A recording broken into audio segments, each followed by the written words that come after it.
Hi, I'm Miles Berry. I'm Professor of Computing Education at the University of Roehampton and run our secondary PGCE course in computing.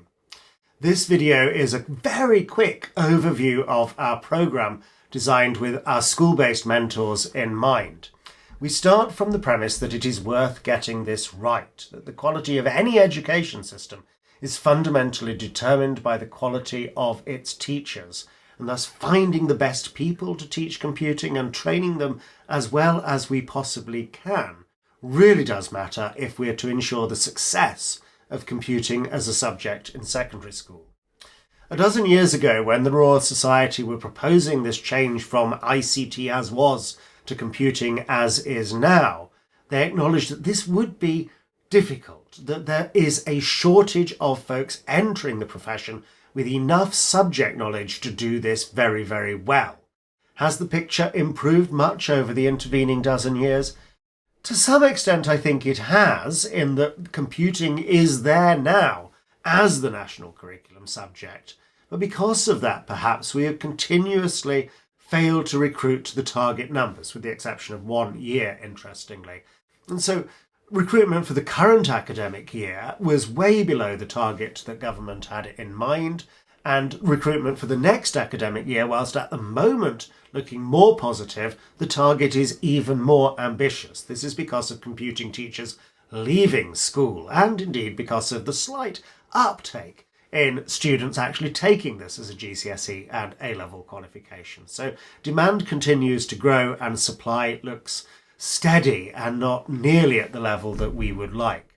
And still we have the challenge there of subject knowledge, that our PGCE course is based on the premise that our students start with us with enough knowledge of computer science, particularly programming, to be able to teach that well right from the start. We don't have time over the course of the academic year to fill in the gaps in their subject knowledge. They come to us with the subject knowledge. Then we can work with our mentors in school to provide them with the pedagogic skills they need and indeed the contextual knowledge of computing as a curriculum subject. So this remains a challenge. The model of teacher training which we have is that very much of the mentor, of the trainee as the apprentice, working with the master craftsman, our school-based mentors. So much of their craft of teaching they will learn from you. Definitely not from me. The 1 day a week at best that I see them is not enough to show them how to teach. They will learn that through working alongside you, perhaps initially on very, very small projects, maybe taking part of a lesson, and then gradually as the year progresses, taking more and more of the responsibility for the teaching themselves. But this is very much this idea of the apprentice in the trade learning from you as the expert colleague, as the master practitioner. I love Wenger's idea of situated learning. I think we do the bottom left of this diagram really very well at Roehampton through our work with our partner schools. This sense of learning as doing, the acquiring those practical skills as a teacher is something which is very much lies at the heart of our programme and is the main mode of learning that takes place. The Wednesdays that they spend with me is a sense to reflect on that, of making sense of their experience, making meaning from those shared experiences. I worry at times that we don't pay enough attention to the top right of the diagram. And so there is that lovely moment in the training period when they start to take on the persona, the mantle of the teacher. It becomes part of their identity, where they cease to think of themselves as a student or as a trainee, but actually as a teacher. And I'm really keen to encourage them to participate in the wider professional networks, not just with their fellow trainees at Roehampton or with their colleagues in their placement schools, but to make the connections out to Computing at School, the National Centre for Computing Education, and that wider professional network. I think that's really very important. The content of what we teach at Roehampton, initial teacher training across the country, is determined by central government. We have the initial teacher training core content framework in effect for another academic year before it be replaced with the combined ITT and ECT framework. And there are 3 elements to this. There is the declarative knowledge, the learn that, the things that a new teacher must know. And then there is the procedural knowledge, the skills that they acquire, much of which, as you see in the document, was learnt through working with and receiving careful advice from more experienced expert colleagues. The references section at the end of the core content framework is fabulous and often I think gets overlooked because so much attention is paid to what has to be taught and has to be learnt. Core Content Framework acknowledges 5 areas of professional learning for teacher training, and these very much characterise the Roehampton curriculum. So we have, of course, behaviour management, that need to have the class listening to the teacher, the need to have the class where nobody is disrupting any other's learning, and I think we should look for more than that. A classroom where pupils are engaged meaningfully in what they're learning. There's, of course, a big focus on pedagogy of how we teach, the need to master the curriculum there, to have really good subject knowledge and curriculum knowledge, and of course this linkage to adaptive or responsive teaching through the use of assessment for learning, of being able to tell where a pupil is so as to be able to plot the next steps in their learning journey. And there is also an expectation of appropriate professional behaviours, and I think you'll all know how important that can be. The teacher standards remain there as the summative endpoint assessment of whether somebody deserves qualified teacher status. So back over in July, you and the mentee, the trainee, will sit down and look through the 8 teacher standards and the granular detail of those and agree between you whether the trainee can do all of these things. This isn't a best fit. You have to, or rather the trainee has to be able to do all 8 of these things to be recommended to the DFE for qualified teacher status. We try not to let this form our interim judgment, which is very much based on are they following the content of that core content framework. Okay. I say to my trainees very early on in the course that there are 5 things that matter. There are just these 5 things. Fundamentally and most importantly, school experience. Nobody can qualify as a teacher unless they can do the job of a teacher. And so that is the main part of this programme, of the work that they're doing in school alongside you. This is the thing that they have to be able to do in order to have their licence to teach the nation's youth. Because this is a PGCE programme alongside that school experience, which leads to qualified teacher status, there are academic elements of this course. So 2 of the modules, a big 40 credit module this year, is based on their understanding of computing education. So I have Computing 1, which runs until about the February half term, and Computing 2, which runs after that. And then alongside that, there is a very good professional studies programme, much of which is actually based in our network of partner hub schools. So they're learning from teachers and school leaders and sometimes pupils in that network of hub schools. Over and above the school experience and the academic element of the course is an expectation of their professionalism. This is a course where there is diligent attendance required, where they have to maintain the public's trust in the profession. And so integrity matters, as does punctuality, as does diligent attendance and meeting all of the deadlines and administrative requirements that we lay on them. I think it's fair to say that for some of our trainees who perhaps come straight from university, that expectation of professionalism can be quite a hard thing to get used to. They've been used as an undergraduate to a relatively relaxed approach to the academic requirements, perhaps by comparison, but now there is this sense of they are taking on the job of a teacher. What do we think in terms of pedagogy? Well, I guess my 2 touchstones for this is the very good advice from Barak Rosenshine there, and so much of that has its direct applications into computing education. I'm not going to go through those bullet points in detail. And then also there is the work that the National Centre for Computing Education, alongside Raspberry Pi Foundation, did around the pedagogy of computing. And whilst we might not adopt all 12 of those pedagogic principles slavishly, I think they do give us a very good starting point for thinking about what good computing education looks like. Let me move on. So is computing different from other subjects on the curriculum? I hope you'll have your own views and opinions on this, but I want to just give you a few points where I think there is some sense of computing is different from the other subjects that we teach here at Roehampton. And the first part of this is the rapid speed of technological advance. If you look at what's happened around generative AI since, November 22, we see just what all of these advances in technology suddenly make possible. I'm not saying that doesn't play a role in the pedagogy or the curriculum of other subjects, but it's something which we feel particularly acutely here in computing. The other aspect I would draw attention to is this idea of the mistakes that we make. So much of the time, particularly in programming lessons, but other aspects of computing, we're trying to fix things that have gone wrong. Pupils make mistakes all of the time in their other subjects too. But in computing, this seems to be part and parcel of the experience of the subject, right back to Grace Hopper's day of removing the moth from the relay there, this sense of having to fix the mistakes that we find. And linked to that is the sense of feedback from the machine.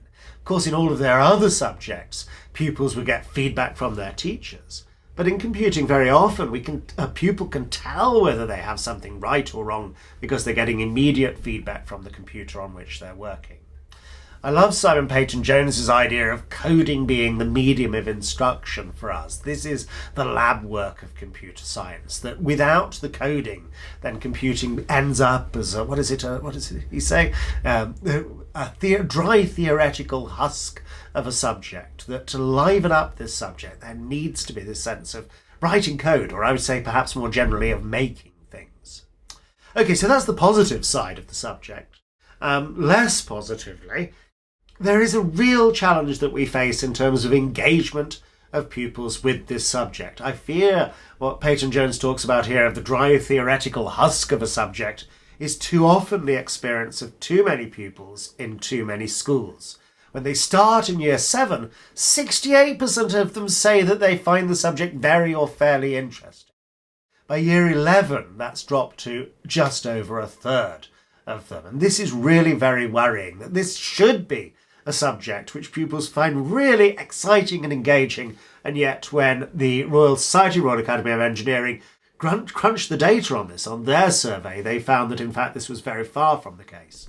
And you'll see that there is a clear gender disparity here, with such a small proportion of girls actually finding the subject interesting by the time they reach year 11.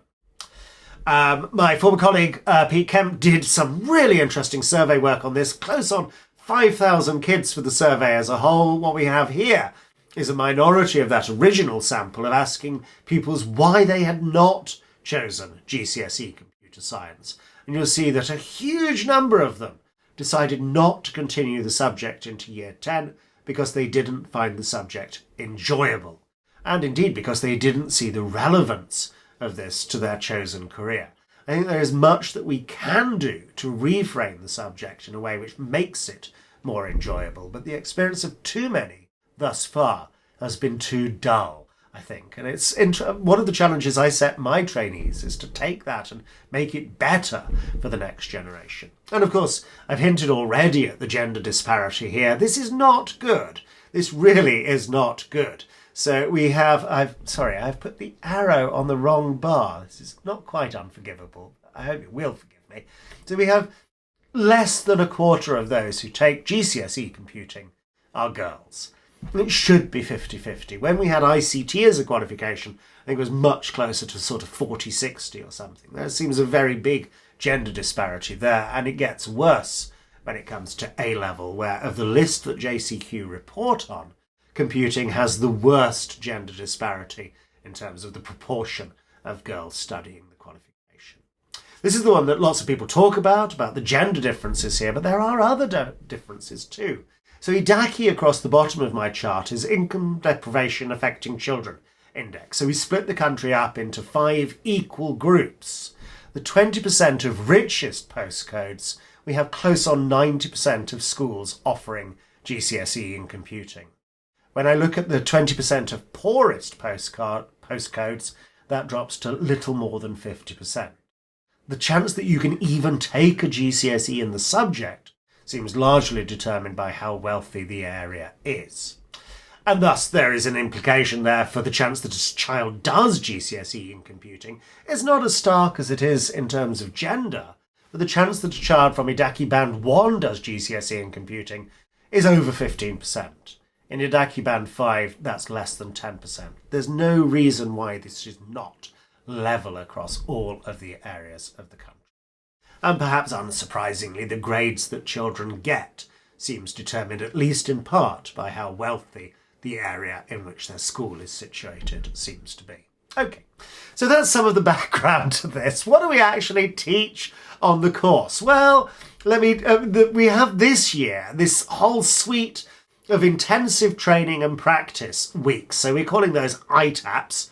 There are 4 of those. The first one, which comes really early in September or early October, is around, I think we call it creating a positive learning environment, but it's very much about behaviour for learning. And this seems to be really important when it comes to computing. Many of my trainees from this year have reported on the challenge that they find when bringing a class into a computer lab and the particular challenges involved with managing behaviour in computing. We then have later on in the Michaelmas term, in the autumn term, this idea of talk for learning. There's some lovely work about children talking around a computer where they're sharing a computer with one another, and I hope you're all thinking there about the opportunities for linking that to pair programming and encouraging children to solve problems collaboratively. After the winter break, we come back and talk about questioning and practice particular skills for that, and I think there are 4 elements to that. There's this idea of questioning as a means of teaching, there's questioning as a way of adapting our teaching, questioning obviously for assessment, with perhaps for computing a particular focus on the use of multiple choice items, and then the questions that pupils themselves ask, and encouraging them to develop their interest, their curiosity about the subject by perhaps working on really rich, fertile questions.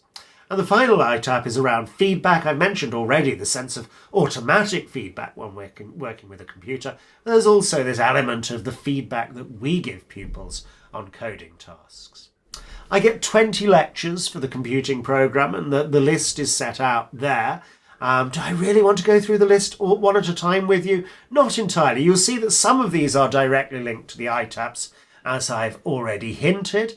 We come in early with the skills of planning an individual lesson, and we link that to some aspects of cognitive load theory, with a particular focus on what makes a good presentation, dual coding, multimedia learning theory, and all of that.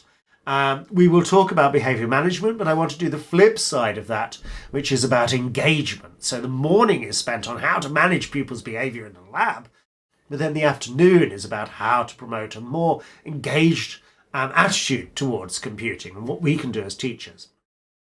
We will talk about inclusion with a particular focus on special educational needs and disabilities, and linking that to some of the things which seem to come up a lot when it comes to computing lessons, particularly autism, but also ADHD and the implications of dyslexia for learning how to code.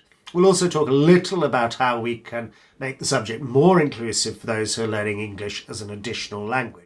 There are some amazing tools there, and so we will nod in the direction of fully automatic machine translation. For ITAP 1 on Talk for Learning, I want to link that to some of the broader ethical issues we face in the subject, and I think there's a really nice connection there into the use of artificial intelligence, particularly generative AI. We'll talk a lot about teaching programming. That forms the focus for lecture number 8 in the first term. I do feel we need to address children's online safety, but also the broader issues around cybersecurity, and we will nod in the direction of cryptography there. What else should we talk about? Yes, so feedback.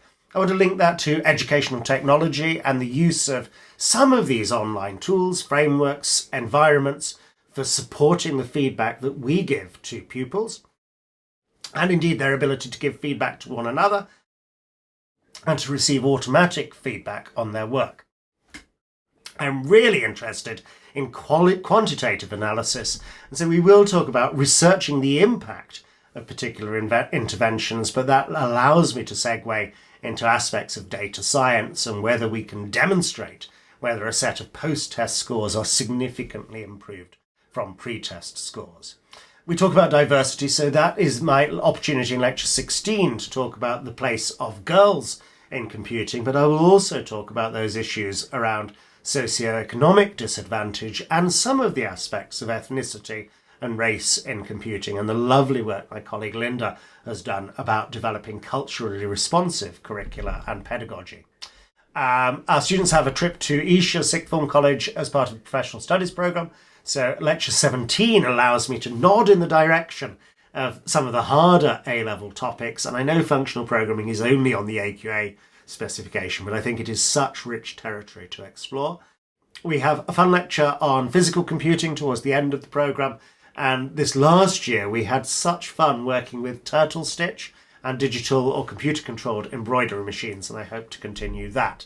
Anyhow, that's the programme in outline. I should mention the 2 assignments that trainees have to produce for computing. So the first term one, 3,500 words about the importance of computing in the curriculum, particularly the idea of programming. Why should all pupils be taught how to program?